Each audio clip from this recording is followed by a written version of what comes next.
everybody, it's Jamie from the Albuquerque 737 Experience. This is part 2 in the airport visualization tutorial. In the first video we covered all of the daytime markings and signage. Link for that is right below. In this video we're going to be talking about all of the nighttime lighting. So without further ado, let's get into it. So we don't just fly during the day, we also fly at night. And because of that, we need more visible markings. So to supplement the paint on the ground, we also have lights. This is a picture I took at the airport the other night. You can see that there's blue lights and green lights and lots of stuff going on in the background here. Let's talk a little bit about what all these things are. So the first light we're going to talk about is the taxiway center lights. They're the green ones over here. They're an in-ground light. You can see this taxiway going all the way over here. You can also see all the little turnoffs over here.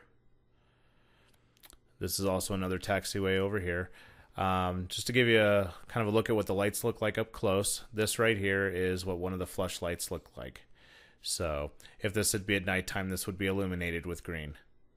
So back to the big picture here, the blue lights over here are what we call taxiway edge lights. So this lets you know where the outer areas of the taxiways are. Again, these, just like during the day, you don't want to travel outside of these. If you keep your nose wheel on the green, you should never have a problem with being outside of these boundaries. Now, these are not flush lights like the taxiway lights. These actually come up out of the ground and they look like this.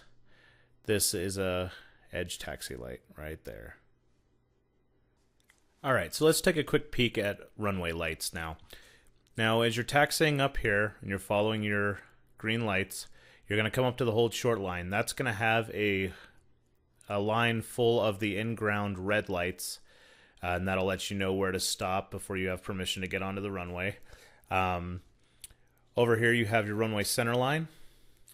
Over here on the edges you have your runway edge lights. Here you have your threshold lights. Notice it is green on the approach end and red at the non-approach end.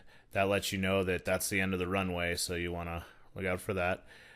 Here you have your touchdown zone lights. You'll notice they're white after the green line and they're red before. The red ones give you kind of a visual for lining up, but you shouldn't be touching down anywhere where there's red. So touchdown only after the green light here. Back here you can't see it because it's a still picture, but this would be a strobe light that appears to be advancing forward.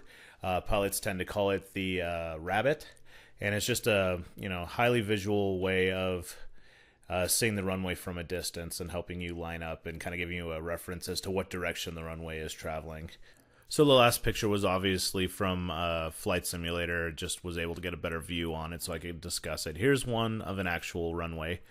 A little bit harder to see, but you've got your green threshold light here. You've got your landing zone white lights over here, red lights behind the green line here, and then your lineup for the center line. You've got your single for everything that's landable and rollable, and then you've got your multiples here, which lets you know that you can take off from here, but you can't land until you get to the center line across the green here. Alright, so the last kind of lights that we're going to talk about is going to be the airport rotating beacons, also known as the aerodromes. There are different combinations in different countries. For the United States, the big four are going to be white and green for public airports. This is going to be any of your normal airports that you're going to fly in and out of, be it commercial or general aviation. Military airfields are going to have a green and then two short whites. Water airports are going to have white and yellow, and then heliports are going to have green, white, and yellow. These aren't necessarily going to be located at or near airports. We have one at our local hospital where their heliport is on the ceiling or on the roof that has this color combination. Well, that's it for airport visualizations. We covered everything in the first video for daytime. We covered everything for nighttime in the second video.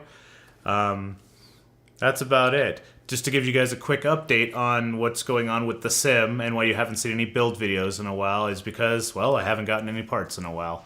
I ordered the MIP back in June, and I ordered it with real switches and real lighting from the real airplanes. So because of that, there's a pretty significant delay because we're waiting for all these parts to become available. So it finally, all the parts were allocated, and now they're building it. I'm told I should have it within a month or so. So as soon as I know something about it, I will let you guys know, and hopefully we'll have another episode for the build coming up shortly. Other than that, I have several different videos that I'm planning on doing in the learning series. As I spoke about in the last video, I'm in the middle of going through flight training now. I'm planning on pushing through commercial and hopefully working my way into the airlines at some point. This is going to be a long process. I mean, at least a year till I'm done with CFI and all that stuff, and then building hours till I have enough to get into the airlines. So in line with that, I'm going to do a video for pre-flight checks on a Cessna. I'm going to go over weight and balance. I'm going to do one for calculating fuel burn. I'm going to do one for the E6 computer. So I've got a whole mess of things I'd like to do. It's just a matter of getting to the time. For those of you who don't know, I work 7 days a week and I go to school full time. So I am swamped with stuff going on right now. So I appreciate everyone who's stuck around. Big shout out to all the new subscribers. Even though I haven't put out some videos in a while, I'm still getting some new subscribers coming in. Thank you guys for coming. Welcome to the group. Feel free to write any comments you have down below. If you have any questions, you can email me. All that stuff's in the description down below. I look forward to making another video for you guys, and hopefully that main instrument panel will be in soon. So until then, I'll see you guys later.